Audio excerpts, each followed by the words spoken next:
ವೀಕ್ಷಕರ ದಿನಾಂಕ 18/1/2025 ಬಳ್ಳಾರಿ ಜಿಲ್ಲೆ ಸಂಡೂರಿನ ವಿವೇಕಾನಂದ ಪ್ರಾಥಮಿಕ ಹಾಗೂ ಪ್ರೌಢಶಾಲೆಯಲ್ಲಿ 2024-25ನೇ ಸಾಲಿನ ಮಕ್ಕಳ ಹಬ್ಬ ಕಾರ್ಯಕ್ರಮ ಅದ್ದೂರಿಯಾಗಿ ನಡೆಯಿತು.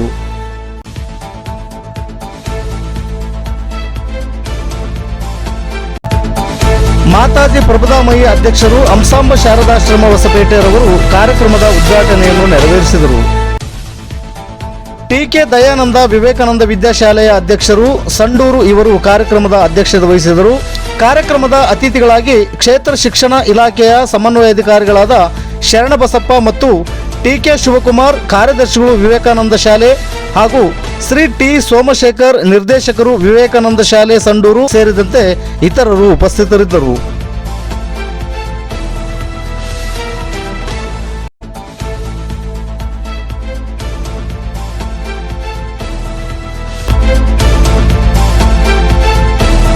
ಕಾರ್ಯಕ್ರಮವನ್ನು ಸ್ವಾಗತ ಕೋರಿದ ಮುಖ್ಯ ಗುರುಗಳಾದ ಪುರುಷೋತ್ತಮರವರು ಶಾಲೆಯ ಪ್ರಗತಿಯ ಬಗ್ಗೆ ಮತ್ತು ಮಕ್ಕಳ ಶೈಕ್ಷಣಿಕ ಪ್ರಗತಿಯ ಬಗ್ಗೆ ವಿವರಣೆ ನೀಡಿದರು. ಈ ಸಂದರ್ಭದಲ್ಲಿ ಮಕ್ಕಳ ಹಬ್ಬ ಕಾರ್ಯಕ್ರಮವು ನೃತ್ಯ, ನಾಟಕ ಮತ್ತು ಪಾಠದಲ್ಲಿ ಪ್ರಥಮ ಸ್ಥಾನ ಗಳಿಸಿದ ಮಕ್ಕಳಿಗೆ ಬಹುಮಾನ ವಿತರಣೆ ಕಾರ್ಯಕ್ರಮ ನಡೆಯಿತು.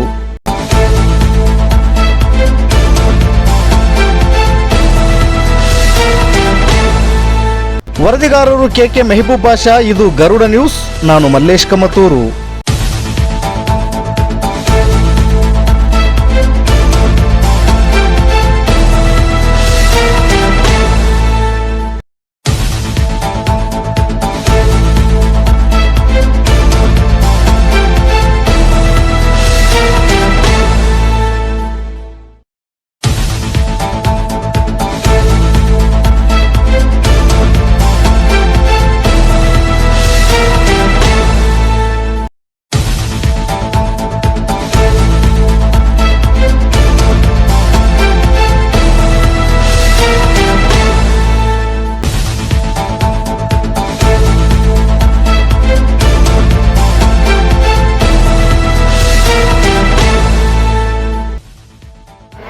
ಗುರು ಸಾಕ್ಷಾತ್ ಪರಬ್ರಹ್ಮ ತಸ್ಮೈ ಶ್ರೀ ಗುರುವೇ ನಮಃ.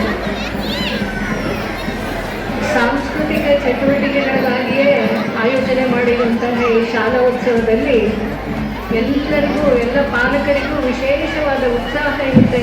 ನಮ್ಮ ಮಕ್ಕಳು ಯಾವಾಗ ಡ್ಯಾನ್ಸ್ ಮಾಡ್ತಾರೆ ಅದನ್ನ ನಾವು ಯಾವಾಗ ನೆಚ್ಚಿನ ಪೋಷಕರು ದಯಮಾಡಿ ಆ ಸಮಯ ಬಂದೇ ಬರುತ್ತೆ. ಅದನ್ನೆಲ್ಲರೂ ನೀವು ನೋಡ್ತೀರಿ.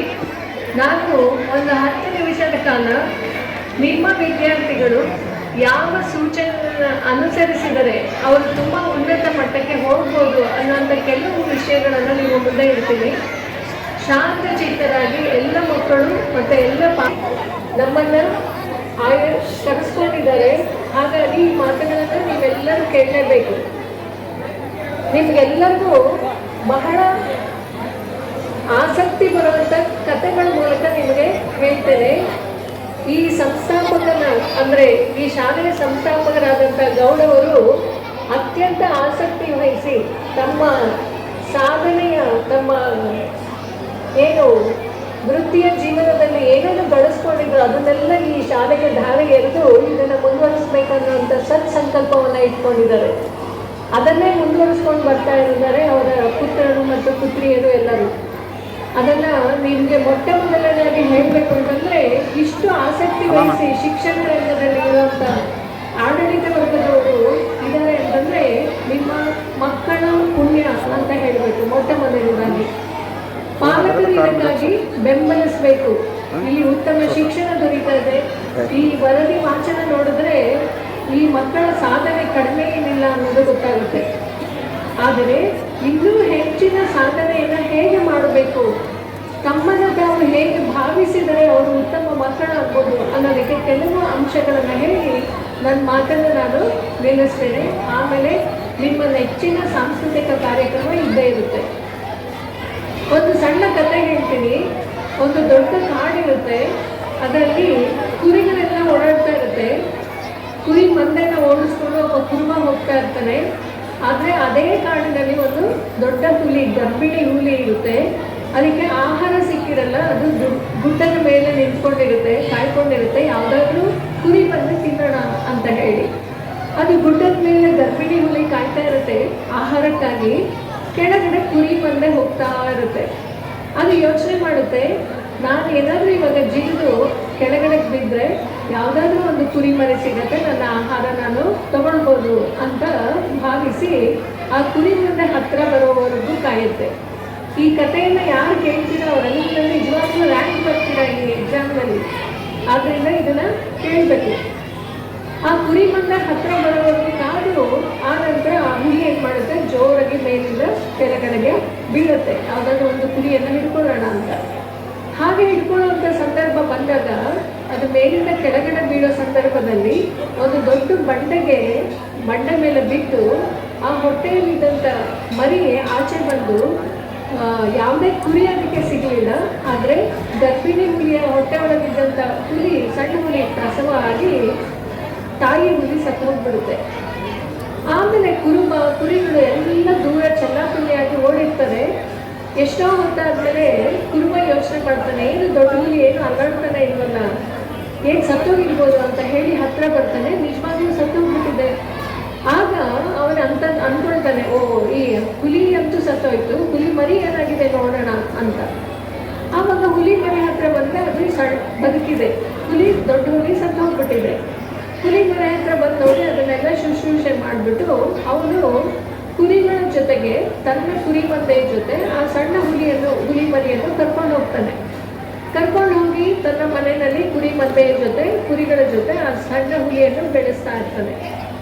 ಆ ಹುಲಿಗೆ ಹುಟ್ಟಿದಾಗ್ಲಿಂದನೂ ಅದು ನೋಡಿದ್ದು ಕುರಿಗಳ ಸಹವಾಸದಲ್ಲೇ ಬೆಳೆದಿದ್ದು. ಕುರಿಗಳು ಏನು ತಿಂತಾ ಇತ್ತು ಅದೇ ಥರ ತಿಂತಾ ಇತ್ತು. ಕುರಿಗಳು ಹೇಗೆ ಬ್ಯಾ ಅಂತ ಇತ್ತು ಹಾಗೆ ಅಂತ ಇತ್ತು. ಅದನ್ನೇ ಪ್ರಾಕ್ಟೀಸ್ ಮಾಡ್ತಾ ಇತ್ತು. ಕುರಿ ಮಂದೆಯಲ್ಲಿ ಆ ಹುಲಿ ಮರಿ ಕೂಡ ದಿನ ಕಾಡಿನಲ್ಲಿ ಮೇಯಕ್ಕೆ ಹೋಗ್ತಾ ಇತ್ತು. ಎಲ್ಲ ಕುರಿಗಳು ತಲೆ ಬಗ್ಗಿಸ್ಕೊಂಡು ಹೋಗುತ್ತಲ್ಲ, ಹಾಗೆ ಹುಲಿ ಮರಿ ಕೂಡ ತಲೆ ಬಗ್ಗಿಸ್ಕೊಂಡು ಬ್ಯಾ ಅಂತ ಕೂತ್ಕೊಂಡು ನೀರು ಕುಡ್ಕೊಂಡು ಜೀವನ ಮಾಡ್ತಾ ಇತ್ತು. ಸುಮಾರು ದಿನಗಳಾದಮೇಲೆ ಒಂದು ದೊಡ್ಡ ಹುಲಿ ಇನ್ನೊಂದು ಹುಲಿ, ಕಾಡಿನಲ್ಲಿರುವಂಥ ಹುಲಿ ನೋಡುತ್ತೆ, ಕುರಿ ಮಂದೆಯಲ್ಲಿ ಒಂದು ಹುಲಿ ಸೇರಿಕೊಂಡಿದೆ. ಎಷ್ಟು ಆಶ್ಚರ್ಯ ಇದು ನಿಜವಾಗಿಯೂ. ಹಾಗೆ ಅಂದ್ಕೊಂಡು ಆ ಹುಲಿ ಏನು ಮಾಡುತ್ತೆ, ಅದು ಕೂಡ ಹಸಿರಿಗಾಗಿ ಕಾಯ್ತಾ ಇರುತ್ತೆ. ಯಾವುದಾದ್ರೂ ಕುರಿಯನ್ನು ತಿನ್ನೋಣ ಅಂತ ಅಂದ್ಕೊಂಡು ನೋಡಿದ್ರೆ ಕುರಿ ಮಂದೆಯಲ್ಲಿ ಹುಲಿ ಮರಿ ಇದೆ. ಅವಾಗ ಅದಕ್ಕೆ ಆಶ್ಚರ್ಯ ಆಗ್ಬಿಟ್ಟು ಏನಂತು, ನಮ್ಮ ಜಾತಿಗೆ ಸೇರಿರೋಂಥ ಯಾವನ ಗರ್ಜನೆಯಿಂದ ಇಡೀ ಕುರಿ ಮಂದೆಯಿಂದ ಓಡಿಸ್ಬೋದಂತ ಶಕ್ತಿ ಇರೋಂಥ ಹುಲಿ ಏನು ಮಾಡ್ತಾ ಇದೆ, ಕುರಿಗಳ ಜೊತೆ ಇದೆ. ಇದಕ್ಕೆ ನಿಜವಾಗ್ಲೂ ಇದರ ಅರಿವನ್ನು ಮೂಡಿಸ್ಬೇಕು ಅಂತ ಹೇಳಿ ಅದೇನು ಮಾಡುತ್ತೆ, ಹುಲಿ ಮೇಲಿಂದ ಕೆಳಗಡೆ ಬಂದು ಆ ಹುಲಿ ಇತ್ತಲ್ಲ ಅದ್ರ ಜೊತೆ ಫ್ರೆಂಡ್ಶಿಪ್ ಬೆಳೆಸ್ಕೊಳುತ್ತೆ. ಆ ಹುಲಿ ಮರಿ ಇತ್ತಲ್ಲ ಅದು ಹೆದರ್ಕೊಂಡು ಓಡೋಗುತ್ತೆ, ನನ್ನ ಮುಟ್ಬೇಡ, ನಾನು ಕುರಿ ಅಂತ. ಆವಾಗ ಆ ದೊಡ್ಡ ಹುಲಿ ಹೇಳುತ್ತೆ, ಇಲ್ಲ ನಾನೇನು ತಿನ್ನಲ್ಲ ನೀನೇನು ಯೋಚನೆ ಮಾಡಬೇಡ, ನಾನು ನಿನ್ನ ಫ್ರೆಂಡ್ ಆಗಿದ್ದೀನಿ ಅಂತ ಹೇಳಿ ಅದಕ್ಕೆ ಫ್ರೆಂಡ್ಶಿಪ್ ಬೆಳೆಸ್ಕೊಳ್ತಾ ಹೋಗುತ್ತೆ. ಕೊನೆಗೆ ಅದರ ಮಾತನ್ನು ಕೇಳ್ಕೊಂಡ ಹುಲಿ ಮರಿ ಏನು ಮಾಡ್ತು, ಹೌದಾ ನೀನೇನು ತಿನ್ನಲ್ವ ನನ್ನನ್ನು ಹೆದರಿಸಲ್ವಾ, ನನ್ನ ಫ್ರೆಂಡ್ ಆಗ್ತೀಯ ನೀನು ಅಂತ ಹೇಳಿ ಅದ್ರ ಜೊತೆ ಫ್ರೆಂಡ್ಶಿಪ್ ಬೆಳೆಸ್ಕೊಂಡು ಒಂದು ದಿನ ಆ ದೊಡ್ಡ ಹುಲಿ ಸಣ್ಣ ಹುಲಿನ ನೀರಿನ ಹತ್ರ ಕರ್ಕೊಂಡು ಹೋಗುತ್ತೆ. ನೀರ ಹತ್ರ ಕರ್ಕೊಂಡು ಹೋದಾಗ, ನೋಡು ನನ್ನನ್ನು ನೀನು ಹುಲಿ ಅಂತ ಒಪ್ಕೊಂತೀಯ, ಹೌದು ನೀನು ಹುಲಿ, ನೀನೇನು ನಾನು ಕುರಿ ಮರಿ ಅಂತ ಹೇಳಿದ್ರು. ಆವಾಗ ಆ ದೊಡ್ಡ ಹುಲಿ ನೀರಿನಲ್ಲಿ ತನ್ನ ಪ್ರತಿಬಿಂಬವನ್ನು ತೋರಿಸುತ್ತೆ. ನೋಡು ನಾನು ಹುಲಿ ಅಂತ ಒಪ್ಕೊಂತೀಯ, ಇವಾಗ ನಿನ್ನ ಪ್ರತಿಬಿಂಬವನ್ನು ನೋಡ್ಕೊ ನೀನು ಅಂತ. ಆ ಹುಲಿ ಮರಿ ತನ್ನ ಪ್ರತಿಬಿಂಬವನ್ನು ನೋಡಿದ ತಕ್ಷಣ ಮೊದಲನೇ ಬಾರಿಗೆ ಅದಕ್ಕೆ ತನ್ನ ಸ್ವರೂಪದ ದರ್ಶನ ಆಗುತ್ತೆ. ಏನು, ನಾನು ಕುರಿಯಲ್ಲ ಹುಲಿ ಅಂತ. ಈ ದರ್ಶನ ಆದ ತಕ್ಷಣ ನೋಡಿ ಅದರ ಕೈ ಬೆರಳುಗಳೆಲ್ಲ ಹುಲಿ ಥರವೇ ಇತ್ತು.